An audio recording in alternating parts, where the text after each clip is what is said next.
यार सीन की होया सीन बड़ा मजेदार होया है कि ट्रंप ने इंडिया नू हेल होल बोल दिता है और फिर उस तो बाद इंडिया का रिएक्शन देख पूरी हुकूमत पूरा मीडिया पूरी ऑपोजिशन जड़ी है वो संग पाड़ पाड़ के चीका मारन लग पई। ओ भाई एक अमरीकी रेडियो होस्ट ने कुछ बोल दिता और ट्रंप ने उन्होंने रिपोस्ट कर दिता और ये करके ही इंडिया की जड़ी हालत है ना वो बस किसी को विखाण जोगी नहीं रही है। डोनाल्ड ट्रंप के एक ट्वीट की कीमत तुम क्या जानो रमेश बाबू। वैसे तो मैं मोदी बाबू कहने लगी सी लेकिन मैं नहीं बोलना चाहती। ट्रंप नू ये बयान और ये अल्फाज बहुत पहले बोल देने चाहिए सी। उस तो बाद तुसी सूरत-हाल ये देखो कि इंडिया दे विच सूरत-हाल इदां दी है कि वो मानते भी पे है कि वाकई असी इदां दे दाल दे विच कुछ काला नहीं है बल्कि दाल दे विच बहुत सारे बड़े बड़े काले वट्टे पे ने। पूरी मसरा मूंगी दी जिहड़ी दाल है ना इन्हां नू दाल बड़ी पसंद है ना दाल पा के चौलां दे उत्ते खांदे है ये सारी दाल ही काली है। मैं इत्थे बस एक चीज़ कहांगी जिहड़ी इज्जत हुंदी है ना ये मंगण नाल नहीं मिलदी। ये जिहड़ा मोदी जांदा ना ट्रंप दे कोलों मैनूं इज्जत दे दे और आपदी दे के आ जांदा है। इज्जत हकीकत यही है जिहड़ी डोनाल्ड ट्रंप ने तुहानूं विखाई है और अमरीका ने तुहानूं कीता इस्तेमाल और इस्तेमाल करके सिट दिता।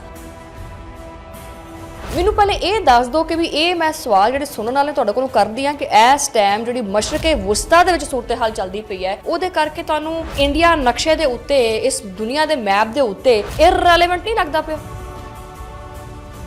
और खास करके जिहड़ा आ मोदी हैगा जुत्ती दे मूंह वाला ये तुहानूं इररेलेवेंट नहीं लगदा पिया। बिस्मिल्लाहिर्रहमानिर्रहीम अस्सलाम वालेकुम तुसीं देख रहे हो 360 डिजिटल पंजाबी और मैं हाँ तुहाडी मेज़बान शुमाइला नियाज़। अज दा व्लॉग सुनने तो पहले रख लो अपने कोले पॉपकॉर्न या खाना शाना रख लो अपने कोले क्योंकि बड़ा क्रिस्पी जिहा मज़ेदार जिहा करारा जिहा व्लॉग। यार सीन की होया सीन बड़ा मज़ेदार होया है कि ट्रंप ने इंडिया नू हेल होल बोल दिता है। हाँ सच्ची। और फिर उस तो बाद इंडिया का रिएक्शन देखो पूरी हुकूमत पूरा मीडिया पूरी ऑपोजिशन जड़ी है वो संग पाड़ पाड़ के चीका मारन लग पई। वजारत खारजा ने फौरी तौर पर बयान दिता कि ये अनइनफॉर्म्ड इनएप्रोप्रिएट और पुअर टेस्ट है। ओ भाई एक अमरीकी रेडियो होस्ट ने कुछ बोल दिता और ट्रंप ने उन्होंने रिपोस्ट कर दिता और ये करके ही इंडिया की जड़ी हालत है ना वो बस किसी को विखाण जोगी नहीं रही हैगी। ठीक है एक चुटकी संदूर की कीमत डोनाल्ड ट्रंप के एक ट्वीट की कीमत तुम क्या जानो रमेश बाबू। वैसे तो मैं मोदी बाबू कहने लगी सी लेकिन मैं नहीं बोलना चाहती। एनीवेज असल गल है कि ट्रंप ने ना बेसिकली सच बोल दिता है। ट्रंप नू ये बयान और ये अल्फाज बहुत पहले बोल देने चाहिए सी। ठीक है उस तो बाद तुसी सूरत-हाल ये देखो कि इंडिया दे विच सूरत-हाल इदां दी है कि वो मानते भी पे है कि वाकई असी इदां दे। ठीक है और इंडिया का रिएक्शन जिहड़ा आया है इस गल तो बाद वो यही लगता है कि दाल दे विच कुछ काला नहीं है बल्कि दाल दे विच बहुत सारे बड़े बड़े काले वट्टे पे ने। पूरी मसरा मूंगी दी जिहड़ी दाल है ना इन्हां नूं दाल बड़ी पसंद है ना दाल पा के चौलां दे उत्ते खांदे है ये सारी दाल ही काली है। ठीक है डोनाल्ड ट्रंप ने इन्हां नूं खैर हेल होल करा दिता है और मैं इत्थे बस एक चीज़ कहांगी जिहड़ी इज्जत हुंदी है ना ये मंगण नाल नहीं मिलदी। ये जिहड़ा मोदी जांदा ना ट्रंप दे कोलों मैनूं इज्जत दे दे और आपदी दे के आ जांदा है। इज्जत ये कमाउणी पैंदी जिस तरह पाकिस्तान ने कमाई है।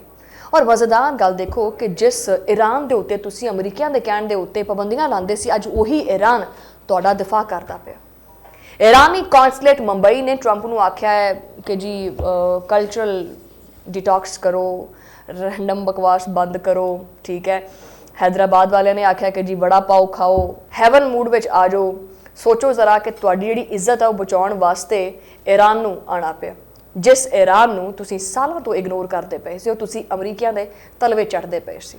बहरहाल हुण अज तुसीं जिहड़े इंडियन अमेरिकनस की तरफ आओ जरा कि राजा कृष्णा मूर्ति एमी बेरा सारे ने खैर ट्रंप नूं लताड़न की बड़ी कोशिश की। आख्या जा रहा है कि जी ये बड़ा शर्मनाक एक्ट है ये पोस्ट नहीं करनी चाहिए सी ये जाहिलाना है ये ओहदे की तोहीन है। उन्हें जो कुछ भी आख्या है ना बिल्कुल दुरुस्त आख्या। डोनाल्ड ट्रंप ने यह भी आख्या है कि यार इन्हें जिहड़े इंडियंस ने ना इन्हां दे ਜਦੋਂ ਇਹ शादियां करते हैं तो 9वें महीने अपनी जनानियां चक के अमरीका टुरा आंदे कि जी बच्चा अमरीकन बन जाए। उन्हें आख्या कड्डो बाहर इन्हां चक के सारे चला के बाहर मारो। मजाक तो इलावा वो एक ऐसा एक्ट लैके आंदा पिया। वो अलग गल है कि उत्थे जिहड़े अमेरिकन इंडियंस ने कोई चीका कुका मारदे पे मारी जाओ। डोनाल्ड ट्रंप अपने मुल्क वास्ते कुछ भी गलत नहीं करता वैसे ही करता पिया। तुहानूं इत्थे बड़ी अपनी इज्जत याद आ गई है तोए हुंदी भी इस गल तो बाद इंडिया दे विच भी। अच्छा और हुकूमत का बयान देखो कि वो जिहड़ा हैगा नाम की आउंदा यार, रणधीर जसवाल ने आख्या है कि ये तबसरे ਜਿਹੜੇ ਨੇ ਨਾ ਇਹ जो भी चलता ਪਿਆ सोशल मीडिया ਦੇ ਉੱਤੇ ਇਹ इंडिया अमरीका तालुकात ਦੀ हकीकत नहीं दिखाता। ਉਹ ਭਾਈ हकीकत यही है, हकीकत यही है ਜਿਹੜੀ डोनाल्ड ट्रंप ने ਤੁਹਾਨੂੰ ਵਿਖਾਈ है और अमरीका ने ਤੁਹਾਨੂੰ ਕੀਤਾ इस्तेमाल और इस्तेमाल करके सैट दिता। ठीक है, दफाई मुआहदे साइन कर रहे हैं, बड़ियां जप्फियां पैंदियां पईयां सी डोनाल्ड ट्रंप दे नाल, उन्हें ही तुहानू आख्या है hell hole gangsters with laptops. ये है तुहाडी स्ट्रैटेजिक पार्टनरशिप। मैनू पहले ये दस दो कि भी ये मैं सवाल जिहड़े सुनने वाले तुहाडे कोलों करदी हां कि इस टाइम जिहड़ी मशरके वुस्ता दे विच सूरत हाल चलदी पई है उहदे करके तुहानू इंडिया नक्शे दे उत्ते इस दुनिया दे मैप दे उत्ते इररेलेवेंट नहीं लगदा पिया और खास करके जिहड़ा आ मोदी हैगा जुत्ती दे मूँह वाला ये तुहानू इररेलेवेंट नहीं लगदा पिया। एक्स अकाउंट दे उत्ते जिहड़ा ना वो लोकी रिक्वेस्टां करदे पे कि Modi ji please uh Trump ने जिहड़ी गल कीती है इहदा दफा कर लो। ठीक है, ट्रंप तां साडा दोस्त है, ट्रंप जिहड़ा ना वो तुहाडा बडी है, कोई कि कहंदे ने उहदे तलवे चटन वास्ते ट्विटर अकाउंट दे उत्ते नमस्ते ट्रंप भी कीती जांदा है। बहरहाल डोनाल्ड ट्रंप ने जिहड़ा ये बयान दिता है इस बयान दे उत्ते मोदी सरकार बिल्कुल चुप बैठी हुई है।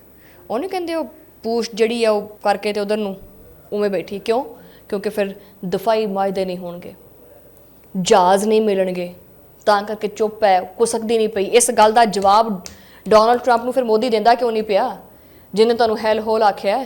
उन्होंने जवाब नहीं ना दे सकता मोदी, क्योंकि फिर F-35 नहीं मिलेगा है। इज्जत जाती है जाए, बस साड़ी डील बचनी चाहिए है, तां करके मुड़ के जवाब नहीं दिता डोनाल्ड ट्रंप नूं। ये है इन्हां दा विश्व गुरु अखंड भारत है। अच्छा, ये ना अमरीकी सफारत खाने ने थोड़ी सफाई भी की है। वैसे उन्होंने आख्या कि जी पहले ट्रंप ने बोलिया हैल होल, फिर 4 घंटियां बाद उन्हें आख्या कि जी सफारत खाना कहता है कि नहीं सदर ने इंडिया नूं ग्रेट कंट्री आख्या। वो असल च रोन लग पे से ना मोदी, तां करके मोदी मेरा बड़ा अच्छा दोस्त है। मतलब सवेरे इनू गालां पैंदियां, शाम नूं जिहड़ा ना कूची मूची करके जफ्फी जुफी पा लेंदे और इंडिया खुश हो जाता है। ये है तुहाडी सैल्फ रिस्पैक्ट। ये जिहड़ी सैल्फ रिस्पैक्ट है ना, इस नां दी चीज़ तुहाडे विच नहीं हैगी। तुहानूं जिवें मर्जी अपनियां उंगलां ते नचा लैंदा। असल मसला यह है कि इंडिया नूं हजे भी समझ नहीं आया कि सुपर पावर की जिहड़ी दोस्ती है ना वो किदां दी है, अमरीका की जिहड़ी यारी है ना वो किदां दी है, ये इंडिया समझ नहीं पाया। अमरीका तुहानूं पता ही है, और ये जो स्ट्रैटेजी हुंदी है ना ये पाकिस्तान जानदा है। पाकिस्तान अज भी जो किरदार अदा करदा पिया है ना, आने वाले वक्त दे विच बहुत सारियां चीज़ां वाजे हो जाणगियां। बहरहाल व्लॉग इत्थे आपां खत्म करने, तुहाडे मुलाकात होएगी अगले व्लॉग दे विच। उदों लई अल्लाह निगहबान।